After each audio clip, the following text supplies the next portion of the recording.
Tonight, the Obama administration is pushing yet another green initiative, saying it's building on its past successes.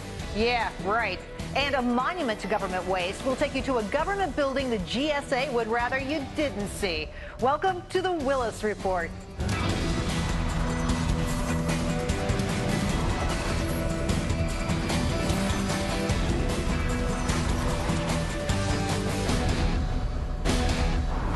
Hello, everybody. I'm Gerri Willis. Sticker shock at the pump. Gas prices across the country are going up again. In some cities, they're even skyrocketing. The national average for a gallon of regular, now $3.63. That's 30 cents higher than just 5 weeks ago. And they're expected to just keep on going up. For once, we can't blame OPEC or the crisis in the Gulf. The latest problems, homegrown. A huge fire yesterday at Chevron's Richmond refinery in California disrupted supplies on the West Coast. Gas prices in Los Angeles shot up 24 cents overnight. That refinery, if you can believe it, is over 110 years old. Imagine it. There was also a fire last night at BP's oil refinery in Whiting, Indiana.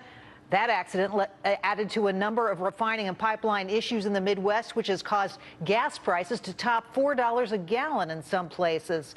The latest series of problems is raising troubling new questions tonight about the state of our nation's oil refineries. For more, I'm joined by Phil Flynn, senior market analyst at Price Futures Group and a Fox Business contributor, and Dan Kish from the Institute of Energy Research. Phil, let's start with you. What's going on here with these refineries?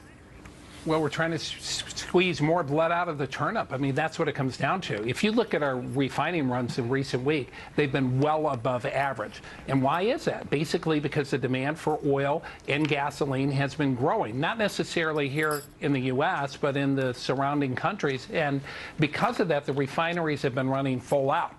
But refining is a very dangerous business. And if you're not very careful, one little glitch can add to these kind of types of explosions that we've seen, and it's a very risky business. And this is a reminder that with our aging refinery system, it's even a bit more dangerous. Well, let's take a look at the oil refineries in the U.S. We have a map prepared. This is where the oil refineries are in our country. The Midwest, the Southeast, the Northeast have the fewest. Dan, to you, what does this mean for Americans who are just trying to fill up their gas tank and do it at a reasonable rate? Well, Gerri, as Phil pointed out, it means that basically the system's running at full bore. And when, there's a difference between driving at 20 miles an hour and driving at 100 miles an hour. Something happens at 100 miles an hour, it's much more catastrophic. Same thing's happening with our refining system. And honestly, a lot of this has to do with government sticking its fingers in, telling them what kind of gasoline to make, and then they change their mind the next year, and then they tell them to pour huge amounts of ethanol in. A lot of this could just be traced right back to government regs that have closed refineries, made the existing ones larger, and and continue to make it worse. Well, Phil, to you, I'm looking at some of these numbers. So this Chevron facility in California, Richmond, California, a suburb of San Francisco, producing 245,000 barrels a day. I understand it may be the second biggest refinery in the state there, and it's 110 years old. Geez, I'm not used to that in this country. I'm used to the infrastructure getting improved every once in a while. Absolutely. Well, they are improving the infrastructure. There's no doubt about that. You know, I'll take it a step further. That refinery fire in Whiting, Indiana, the BP, that was John D. Rockefeller's first refinery. Wow. That's how old these things are. Say that again. I don't think anybody would expect that a John D. Rockefeller refinery would still be in service. It sure is. You know, it's the old BP bought it. It was Standard Oil, setting the standard for oil in America. At that time, they were probably making kerosene instead of gasoline, but it was his first refinery at that point. And, and now, I mean, you look at that and you look how much we take gasoline prices for granted. I think that's the story here. You know, politicians try to, set regulations pushing around, but at the end of the day, we take gasoline for granted, and people don't realize it's a very dangerous process to make. And Dan, we've got the total number of refineries. 1980s, there were 300. Today, there are less than half of that, 144.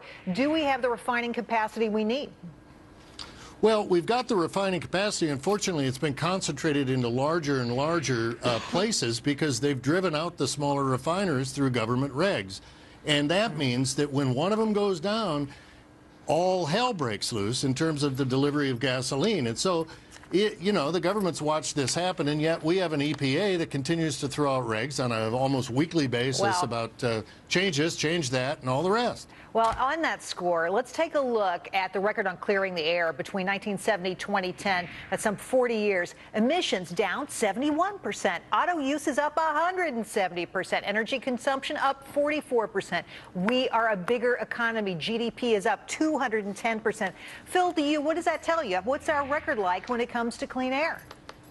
I think we've done a great job. I think you can't take away some of the government pressure on that, but I think that the government now has become intoxicated with their own success. They want more and more and more. And the truth of the matter is your other guest makes a great point. I mean, we have created government-mandated shortages in this country every spring and summer, and we have local municipalities telling refiners how to make gas. So we have all these different boutique blends of gasoline, so there's no fungibility of supply when you have an issue like you saw in California or in Chicago just recently. Dan, what's the solution? More refineries? How do we fix this? Well, that'd be great, Gerri, to have more refiners, but actually one of the best things that we could do is just get the government to back off for a while. Your numbers show, I mean, I know that's tough to comprehend, but the numbers show our air is cleaner than it's been in 50 years. We're doing a much better job, even though we're using more. These things are clean and they're getting better all the time. And maybe it's time to stop trying to destroy jobs here at home and take care of the stuff that we've got. I think you guys are right on target. Phil and Dan, thanks for coming on tonight. Great job. Fascinating conversation. Really appreciate it. Thanks. Thank you. Okay, same topic. Meanwhile, the Obama administration announcing today it will speed up 7 renewable energy projects in 4 western states, Arizona, California, Nevada, and Wyoming. And it's all part of the president's We Can't Wait initiative. But with a slew of recent bankrupt solar companies, maybe we can wait.